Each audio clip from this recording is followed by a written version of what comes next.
शीतला माता की पूजन होती है, यहाँ होती है, अरे बोलो तो, होती है। शीतला माता की पूजन होती है ठंडे समय में, शीतल समय में। शीतला माता ने ये नहीं किया कि रोटी बना के उठो और थाली लेके लाइन में लग जाओ। तुम देखना शीतला माता की पूजन करने लोग जाते ना शीतला सप्तमी शीतला अष्टमी पे, बस 11 बजे तक तो रोटी बनाती रहेगी, सामान बनाती रहेगी, 1-1.5 घंटा में ठंडा हुआ, 12:30 बजे उठ के सीधे लाइन में लग जाएगी, जल्दी से पूजन करके सो जाऊंगी, काम खत्म।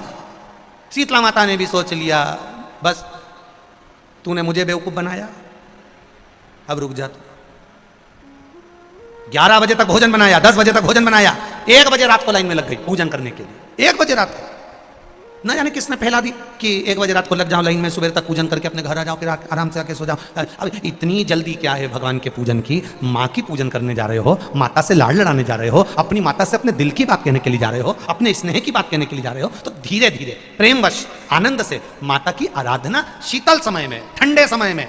ठंडे समय का मतलब है भीतर से ठंडे होकर, अपने भीतर से ठंडे होकर। अब अपने भीतर तो ठंडा ही है ही नहीं ना, जल्दी जल्दी चलो, और आधी बहुत पतली खुशी है, और ये कितना बड़ा कपड़ा थाली पे ढाक ढुका के लाइन में खड़ी है। शीतला माता, शीतला माता, या हाथ में लोटा या हाथ में थाली, और इतनी देर में पड़ोसन निकल के बाजू में से जा रही थी और लोटा थोड़ा सा ढुल गया। अब यहाँ शीतला माता की पूजन करनी आई और ये हो गई चंद्र घंटा, लोटा जरा सा ही पानी का झलका, देखते नहीं चल सकती, ठंडा भोजन हाथ में, लोटा ठंडा पानी का, और अंदर अग्नि। शीतला माता भी कह रही इसको अजान दो पहले, इसको क्या मतलब? भीतर से शीतल होइए, भीतर से ठंडे होइए।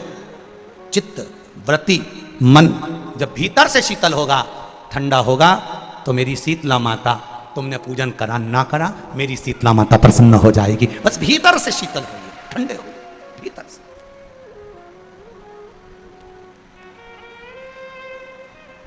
मां ग्रह कह रहा है, मगर कह रहा है, घड़ियाल कह रहा है, आप इसको बचाना क्यों चाहती हो? आपका क्या रिश्तेदार लगता है? आपका क्या पहचान वाला है? आपका क्या परिचित है? नहीं।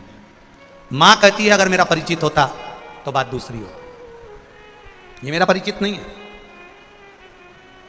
तो फिर मां कहती है इसने मुझे पुकारा है, और माता कहकर पुकारा है। पार्वती जी का ये संवाद अपनी जिंदगी में उतार कर रखिएगा।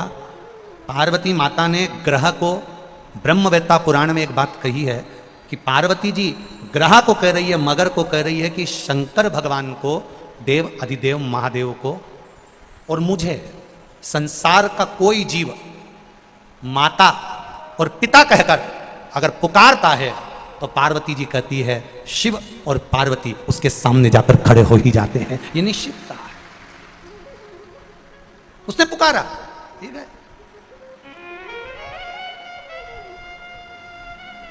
आप जिस भाव से पुकार रहे हो, आप जिस प्रेम से पुकार रहे हो, एक पत्र आया है देखिए।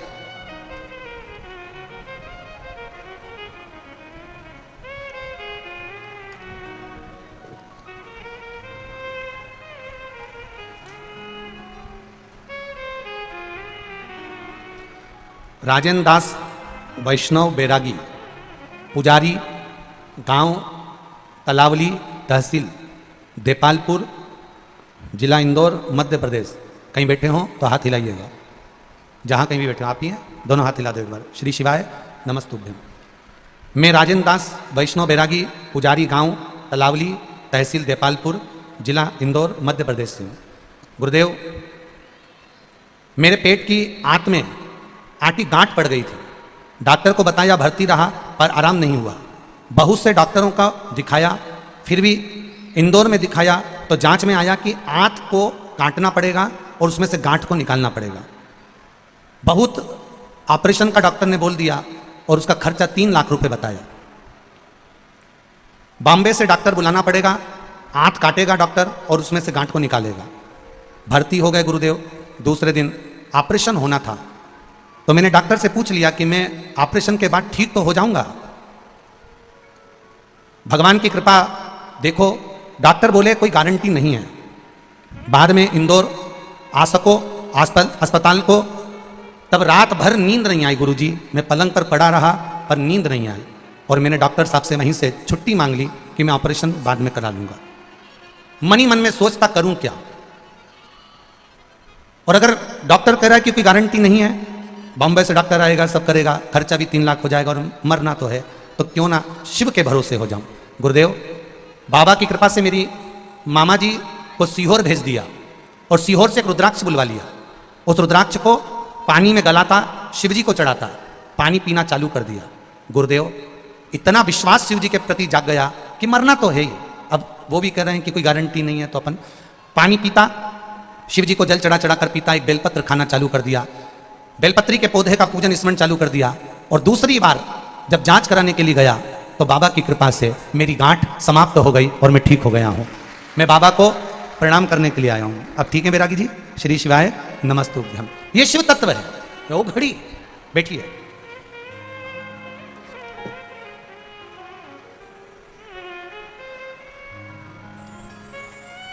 हाँ, एक लाइन बहुत अच्छी आपने लिखी है। यजमान विशाल जी, जगदीश जी पटेल साहब के लिए भी 2 शब्द कहूंगा गुरुजी, जिन्होंने प्रत्येक देपालपुर, बेटमा और आसपास के सारे पुजारियों को, मंदिर पंडितों को यहाँ पर बुलाया। आज तक किसी कथा में नहीं बुलाया गया, हमको बड़ी खुशी हो रही है।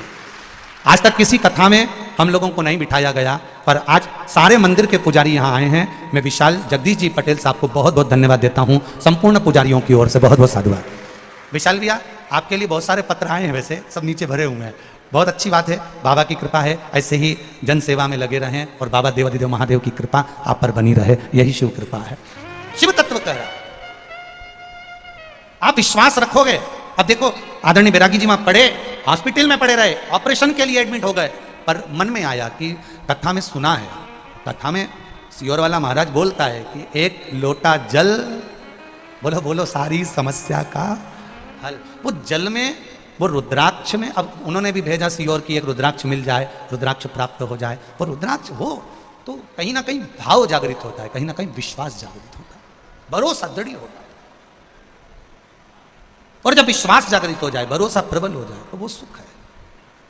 क्या ये आपके माता पार्वती जी ग्रह कह रहे हैं कि यह बच्चा आपका पहचान वाला है? नहीं नहीं नहीं, माता पार्वती कहती मेरा पहचान वाला नहीं है, पर बचाना मेरा फर्ज है। जो पार्वती मैया कर रही है, देवादिदेव महादेव को पिता मान लेता है। इसलिए आपने शिव महापुराण की कथा में सुना होगा, कभी भी सीहोर कुबेरेश्वर धाम पर आओ तो कुबेरेश्वर धाम पर यह मानकर आना कि आप अपने मायके जा रही हो, शिव पिता मानकर आना। और जो शंकर को पिता मानकर आ जाता है तो वो बेटी को खाली नहीं भेजता, झोली भरकर भेज देता है, वो खाली नहीं भेजता, एक श्रेष्ठता के सुख के साथ आई, एक आनंदता के साथ।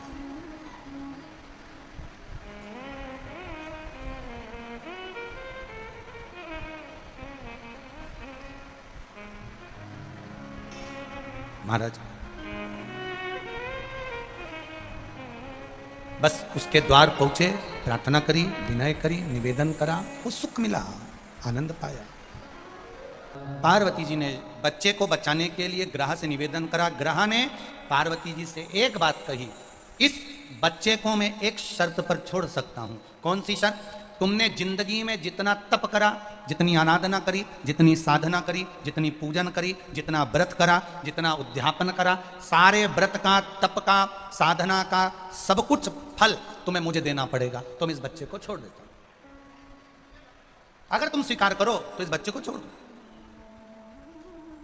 अब ध्यान देना जरा सा, तुम्हारे द्वारा किया गया पशुपति व्रत, तुम्हारे द्वारा किया चढ़ाया गया 1 लोटा जल, तुम्हारे द्वारा चढ़ी गई एक बेलपत्र, तुम्हारे द्वारा मंदिर में लगाया गया झाड़ू पोछा खाली नहीं जाता, एक ना एक दिन तुम्हारे सामने आकर खड़ा हो जाता है। तुमने जो करा उसका फल तुम्हारे सामने।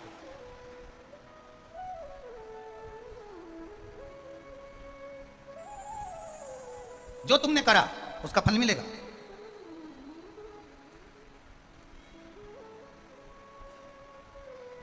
वो प्राप्त जरूर होगा। आपने जो व्रत करा, आपने जो साधना करी, आपने जो तप करा, ये सारे तप का फल ग्रह कह रहा है, मगर कह रहा है मुझको दे दो, घड़ियाल कह रहा है मुझे दे दो। पार्वती जी कहती हैं ठीक है ले लो, छोड़ो संकल्प, संकल्प छोड़ो।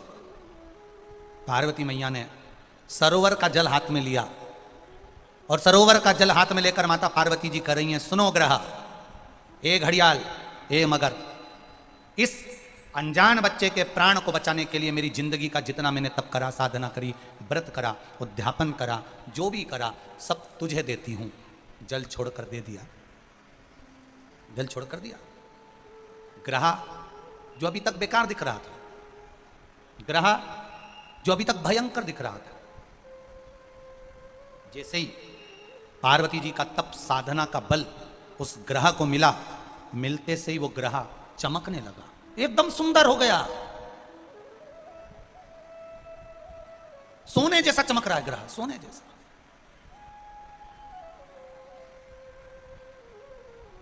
भाई क्रीम की चमक 15 दिन, 20 दिन, 6 महीना, 8 महीना रहती है, पर अच्छे कर्म की चमक जिंदगी भर मरते दम तक रहती है। अच्छे कर्म की चमक।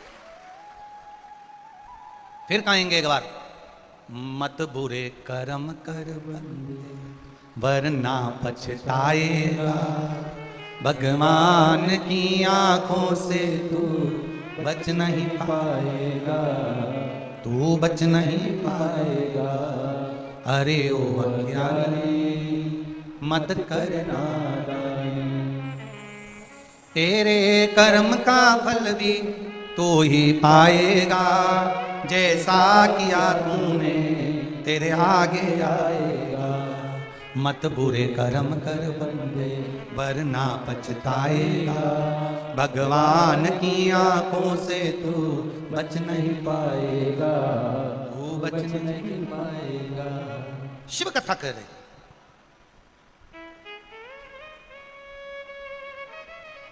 भगवान शिव का एक आनंदमय संवाद कर रहा।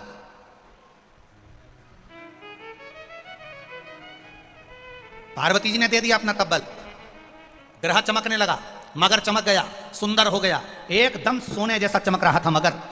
प्रसन्न चित्त में मगर ने कहा, ग्रह ने कहा, पार्वती जी आप इस बच्चे को लेकर जा रही हो, आपका ये बच्चा मैंने छोड़ दिया है, इसको मैं अब खाऊंगा नहीं, पर एक निवेदन करना चाहूंगा, आपकी जिंदगी लग गई, हजारों वर्ष आपने तप करा, बेलपत्री का पत्ता खाया, नासिका के एक श्वास से श्वास लेना, उसी से छोड़ना, वो भी छोड़ दिया आपने, आपके शरीर पर मिट्टी दलती चली गई, और आपने इतना बड़ा बड़ा तप करा, साधना करी, और 1 मिनट में पराए बच्चे के लिए आपने वो तपबल दे दिया, आपने वो तपबल एक पराए बच्चे के लिए दे दिया।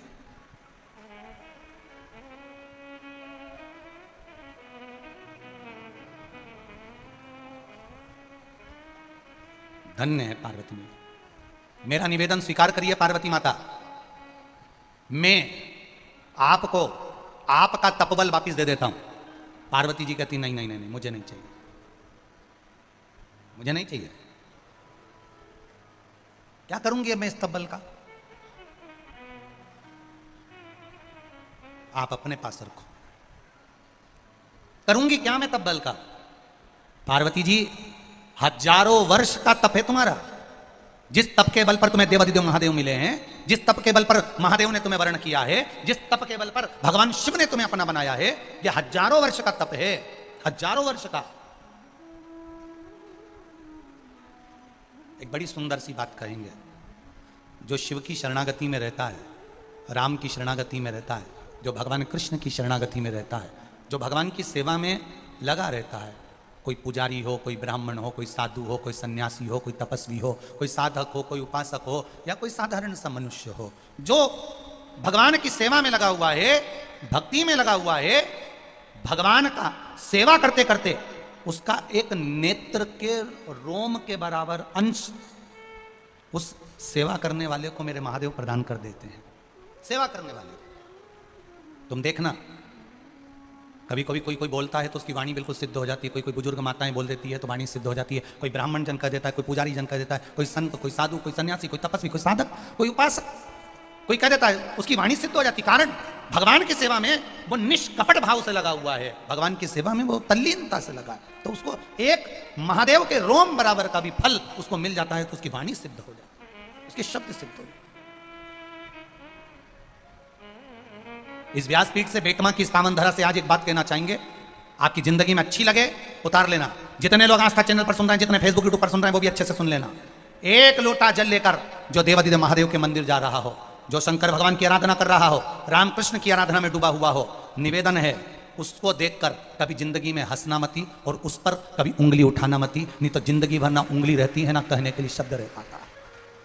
जो नारी, जो बच्चा, जो पुरुष, जो बच्चा युवान हो, बूढ़ा हो, जवान हो, किसी अवस्था का हो, नारी हो, पुरुष हो, ब्राह्मण हो, क्षत्रिय हो, वैश्य हो, शूद्र हो, जिस वर्ण का हो, अगर वो शिव की आराधना में लगा है, शंकर के मंदिर में रोज जा रहा है, प्रतिदिन शिवालय में जाकर सेवा कर रहा है, भले झाड़ू लगाए, पोछा लगाए, एक लोटा जल चढ़ाए, चाहे बेलपत्री रखे, चाहे निर्माल्य को लेकर विसर्जन कर आए, कुछ भी, अगर वो शिवालय में जा रहा है, शंकर की गुणगान गा रहा है, शंकर की आराधना कर रहा है, शिव महापुराण कथा सुन रहा है, शिव की अर्चना में लगा है, जिंदगी में कभी उस पर ना तो उंगली उठाना, ना कभी अपशब्द कहना, क्योंकि शिव के भक्त कभी पलटकर जवाब नहीं देते, पर शिव के भक्त का जवाब वो महाकाल राजा, कालाधिपति समय के अनुसार दे ही देता है, वो देता है। शिव का भक्त कभी जवाब नहीं देता, शंकर कालाधिपति त्रिकालदर्शी कैलाशी स्वयं देता है। जिस घर में माता पिता रहते हैं, उस घर में बच्चे अगर झगड़ते भी हैं ना, तो सबसे ज्यादा डांट लगाने वाले माता पिता होते हैं। बच्चे आपस में डांट नहीं लगाते, बहुएं आपस में डांट नहीं लगाती, पति देवर आपस में डांट नहीं लगाते। घर के बुजुर्ग बैठे हैं तो कह देते हैं अभी हम जिंदा हैं, क्या बड़बड़ कर रहे हो, चुपचाप बैठो, हम बैठे हैं ना, निर्णय हम देंगे, काम हम करेंगे। ब्रह्मा ब्रह्मलोक में रहते हैं, भगवान विष्णु वैकुंठ लोक में रहते हैं, मृत्यु लोक का देवाधिदेव है महादेव शंकर भगवान कहते हैं तुम्हारा बाप बैठा है, पिता बैठा है, जवाब मैं दूंगा, तुम्हें देने की जरूरत नहीं, जवाब मेरा महादेव देता है, जवाब मेरा शिव देता है। तुम तो श्रृंगार करके शिव के मंदिर जाओ, लोटा भर के जल चढ़ाओ, श्री शिवाय नमस्तुभ्यम गाओ, भगवान की भक्ति में डूबते जाओ, जवाब देने की जवाबदारी उसकी है, आपको नहीं देना है। एक बहन जी ने, एक भाई ने अपना फोटो लगाया जो कोमा में डूबा हुआ है, उस फोटो को देखकर हम क्या शब्द बोलें कि हम बोल भी नहीं सकते। उसका फोटो केवल दिखाओगे जिसकी आंखें खुली की खुली रह गई, वेंटिलेटर पर पड़ा हुआ है, मरे सी कतार। उस व्यक्ति ने, जो आप देखेंगे उस फोटो को तो आपकी आंख में भी आंसू हो जाएगा कि ये व्यक्ति जिंदा रह सकता है जिसकी आंखें फटी की फटी रह गई। मैं कहूंगा आस्था वालों को जरा दिखाइएगा इस व्यक्ति का भी, इस फोटो जरा उस पर दिखाएं कैमरे पर, जितनी एलईडी लगी है उन पर भी, आस्था चैनल पे। उम्मीद लग सकती है कि जिसकी आंखें खुली की खुली रह गई हो, जिसकी आंखें खुली की खुली रह गई हो, जो वेंटिलेटर पर पड़ा हुआ हो, सब नली नली लगी हो, वो उसके बचने का सार तत्व नजर आ सकता है। पर उसने पत्र में लिखा है, जिसने ये पत्र भेजा है, मेरा नाम अनीता पाटीदार है, मैं दनियाल खेड़ी आगर मालवा की निवासी हूँ, मेरी उम्र 45 वर्ष है। गुरुदेव, मैं वाणी से क्या वर्णन करूं, मेरे भोलेनाथ ने जो दिया वो कम ना दिया। जिसने लिखा है अपने हाथ दोनों हिलाते, अगर बैठी हो कहीं तो आप ही हैं, ऐसे हाथ हिला दीजिए, हाँ दोनों हाथ हिला दीजिए एक बार। श्री शिवाय नमस्तुभ्यम। गुरुदेव, देवर का एक्सीडेंट हुआ, कोमा में चले गया, जिसका फोटो आपने देखा, डॉक्टर ने हाथ खींच लिए, मना कर दिया, वेंटिलेटर पर पड़ा हुआ है, डॉक्टर ने कह दिया अंतिम सांस है, आंखें खुली की खुली रह गई है, बचना मुश्किल है। शिव मंदिर गई, केवल एक आस लेकर गई थी, उस दिन मेरा पशुपति व्रत था, तीसरा पशुपति व्रत, शिव मंदिर में जाकर केवल एक बेलपत्र उठा कर लिया। आपने मना करा था, पर मैं उस देवर के लिए गई और शिव मंदिर से बेलपत्र लाकर डॉक्टर से कहा, आप कह रहे उसकी आंख खुली रह गई है, वो जा चुका है, वे बेलपत्र कुछ तो असर करेगी डॉक्टर साहब, एक बार उस बेलपत्र को मैं उसकी छाती पर रख दूं। बेलपत्र उसके छाती पर रखा गया, शिव जी की कृपा से श्वास फिर चलना प्रारंभ हुई और जीवित हुआ। यह शिव तत्व है। डॉक्टर ने कहा था इसकी याददाश्त चली जाएगी, माइंड काम नहीं करेगा, खून के थप्पे जम गए सिर में, पत्र में लिखा है बहन ने, खून के थप्पे जम गए, अगर जीवित भी रह गया तो मरे जैसा रहेगा। गुरुदेव, इस पत्र में बहन ने लिखा है कि उसकी सांस भी चल रही है और हाथ पैर भी चल रहे हैं, उसकी याददाश्त भी पूरी है, ये मेरा शिव है, ये मेरा उगड़ी है। बहन बेटी है, हर हर महादेव, बैठ जाइए। शिव तत्व इसी को कहते हैं। अकाल मृत्यु वो मरे जो काम करे चंडाल का, काल उसका क्या बिगाड़े जो भक्त हो काल का। शिव की आराधना का फल खाली नहीं जा सकता, जवाब आपको नहीं देना है। शिव का भक्त कभी पलट कर जवाब ना दे, शिव के भक्त को जवाब नहीं देना है। उस काल अधिपति जिसने काल बनाया, समय बनाया, समय की सुई बनाई, तिथि बनाई, वार बनाई, इसलिए उसको महाकाल कहते हैं। वो महाकाल जब आएगा समय पर जवाब देकर जाएगा, आपको नहीं। पार्वती जी, आप ये वापिस ले लो पुण्य, पार्वती जी कहती है पुण्य वापिस नहीं लूंगी, इस बच्चे को मैंने बचा लिया, बहुत है। उसी बच्चे में से देवादिदेव महादेव प्रकट हो गए, शंकर भगवान प्रकट हो गए, और शिव जी ने आकर कहा पार्वती मैंने तो तेरी परीक्षा ली थी, क्या तू दया कर सकती है, क्या तू श्रद्धा रख सकती है? क्या तू अपना पुण्य दे सकती है? बस उसको देखना था। शिव जी कहते पार्वती वापस ले ले, पार्वती कहती नहीं मैंने महादेव को दे दिया और क्या चाहिए। वक्त पड़ने पर अगर तुम्हारे मोहल्ले में, तुम्हारे नगर में, तुम्हारे क्षेत्र में कोई बीमार भी पड़ा है, तुम्हारे पास अगर कोई रुद्राक्ष है सीहोर का, तो सीहोर का रुद्राक्ष ले भैया, ले जाओ जरा पानी पिला देना। अगर है बच जाए, बाबा की कृपा हो जाए, उससे बढ़कर शुक्र क्या चाहिए। अपना पुण्य सामने आ जाए, उससे बढ़कर शुक्र क्या चाहिए। घर का कोई कार्य छोड़कर आप परमात्मा की कथा में जाकर बैठे हो, जिस दिन घर का कोई कार्य छोड़कर आप देवादिदेव महादेव के मंदिर में, शिवालय में एक लोटा जल चढ़ा रहे हो, जिस दिन आप किसी संत, साधु, ब्राह्मण जन, गुरुजन या अपने घर में आई हुई बहन बेटी या गौ माता को एक अन्न का दाना भी दे रहे हो, तो समझ लेना कि शिव की कोई कृपा हुई है, इसलिए हम इस सत्कर्म में लगे हुए हैं, भगवान की कृपा से लगे हुए हैं। घर में बैठे रहने पर भी दरवाजे पर आई हुई गाय को अगर हम एक रोटी नहीं दे पाए, घर में बैठे रहने पर भी अगर दरवाजे पर आए हुए अतिथि को हम एक गिलास पानी नहीं पिला पाए, घर पे बैठे रहने पर भी अगर हम किसी बहन बेटी का सम्मान तक नहीं कर पाए, तो समझ लेना कि कहीं पूर्व का कोई पाप एकत्रित हुआ होगा, पूर्व का कोई पाप इकट्ठा हुआ होगा, और पूर्व का जो पाप एकत्रित हुआ होगा उसके कारणवश हम कोई सत्कर्म नहीं कर पाए। परसों की कथा में एक बात कही थी, आपके स्मरण में होगी। पुण्य आत्मा बनना सरल है, पर धर्मात्मा बनना कठिन है। बहुत धन एकत्रित कर लिया, बहुत पैसा एकत्रित कर लिया, बहुत सारी पूंजी एकत्रित कर ली, या किसी मंदिर में जाकर बैठ गए, या किसी सत्संग में जाकर बैठ गए, या कहीं संकीर्तन में जाकर बैठ गए, आप पुण्यात्मा की गिनती में आ जाओ, आप पुण्यात्मा बन जाओ। पर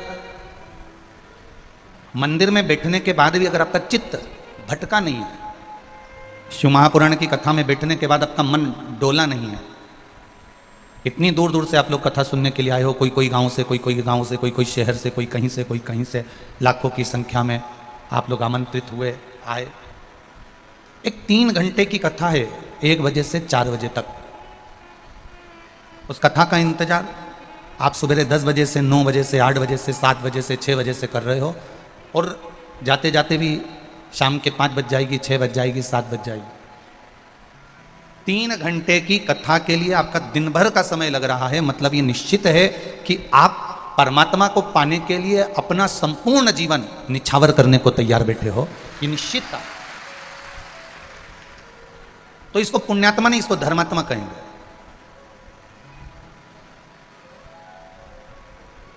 दो क्षण के लिए आप भगवान के पास जाएं, उस 2 क्षण में आप भगवान के पास पहुंचे, और वो 2 क्षण में भी अगर आपका भजन, आपका चित्त, आपकी वृत्ति, आपका मन भगवान में लग गया, तो समझ लो कि आपका जीवन सार्थक हो गया।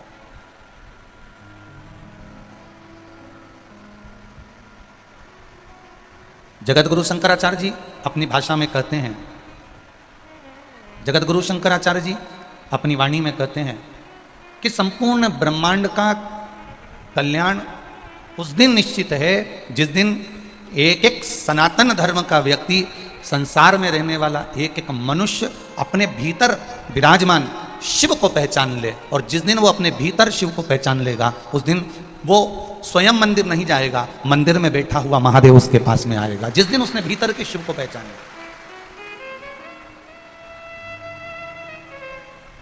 हम अपने भीतर के शिव को नहीं पहचान पाए, हम अपने भीतर विराजमान देवादिदेव महादेव को जान नहीं पा रहे हैं।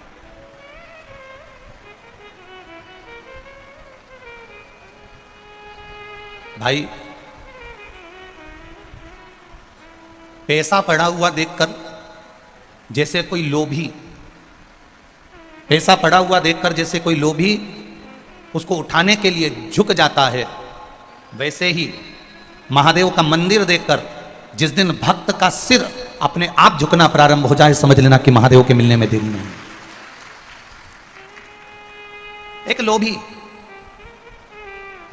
जो लोभ में समाया हुआ है, वो लोभी अगर पैसा पड़ा हुआ दिखता है तो उसको वो उठा लेता है। एक लोभी पड़े हुए पैसे को देखकर झुक जाता है, उठा लेता है, उसी तरह जो पुण्यात्मा होता है, जो धर्मात्मा होता है, जिसके भीतर कहीं सनातन धर्म समाहित होता है, जिसके भीतर भगवत भजन समाहित होता है, जिसके भीतर परमात्मा की भक्ति समाहित होती है, वो गाड़ी से जा रहा है, मोटरसाइकिल से जा रहा है, स्कूटर से जा रहा है, साइकिल से जा रहा है, पैदल जा रहा है, और उसको मालूम पड़ जाए कि यहाँ शिवालय है, यहाँ शंकर जी का मंदिर है, और वो वहां पहुंच जाए। उसकी भक्ति, उसका विश्वास, उसकी दृढ़ता वहां बन जाए। शंभु शरणे पड़ी दुख काटो दया करी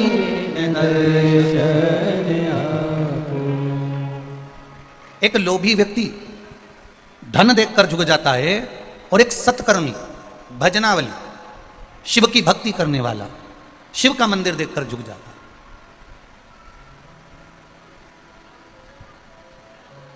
कई माताओं की आदत है, कई भाई लोगों की आदत है, 2-3 महीना मंदिर गए, 2-3 महीना शिव जी को जल चढ़ाया, 2-3 महीना शंकर जी का पशुपति व्रत कर लिया, 2-3 महीने शिव जी के मंदिर में झाड़ू लगा ली, 2-3 महीने शंकर जी के मंदिर में पोछा लगा लिया, 2-3 महीने मंदिर में गए, जल चढ़ाया, 2-3 महीने आरती में भी शामिल हो गए, 2-3 महीना शंकर जी का व्रत उपास भी कर लिया, 2-3 महीना प्रदोष का व्रत भी कर लिया, 2-3 महीना शिव जी की आराधना कर ली, और 3 महीने के बाद फिर आराधना बंद कर दी।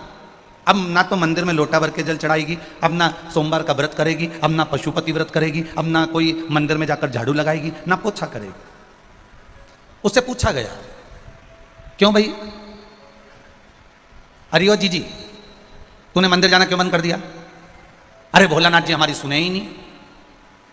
अच्छा, भोलानाथ जी नहीं सुना तो तूने मंदिर जाना बंद कर दिया? हो, अब मैं काय को मंदिर जाऊँ, मैं काय को जल चढ़ाऊँ, अब मैं काय को लोटा भर के पानी चढ़ाऊँ? भोलानाथ जी तो मेरी सुने ही नहीं। पर शिव महापुराण की कथा कहती है, शिव महापुराण का चरित्र कर रहा है, शिव महापुराण की कथा कर रही है। शबरी ने, माता शबरी, माता हिल्या और विभीषण,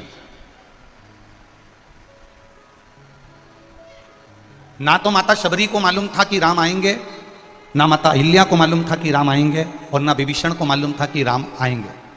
पर इनके गुरुओं ने इनसे कह दिया था, शबरी मैया को मातंग बाबा ने कह दिया था कि तू रोज झाड़ू लगा, रोज बुआरी लगा, रोज सफाई कर, राम आएंगे। अहिल्या से गौतम बाबा ने कह दिया था, राम आएंगे, चरण रज चढ़ेगी और तुझे मुक्ति मिलेगी। विभीषण ने शिवजी के मुख से सुन लिया था कि राम आएंगे और तुझे दर्शन मिलेगा। अब कब आएंगे कोई भरोसा नहीं, कितने बजे आएंगे कोई भरोसा नहीं, कौन सी तिथि को आएंगे कोई भरोसा नहीं। अब सबरी मैया ने भी बाट जोई, इंतजार करा, अहिल्या माता ने भी इंतजार करा, विभीषण ने भी इंतजार करा। रोज माता शबरी झाड़ू लगाती है, बुआरी लगाती है, सेज बिछाती है, रोज माता शबरी बेर तोड़ कर लाती है, प्रतिदिन रोज शबरी बेर लाए, झाड़ू लगाए। अरे शबरी बुआरे रास्ता आएंगे राम जी, मेरा भी धन्य जीवन बनाए राम जी।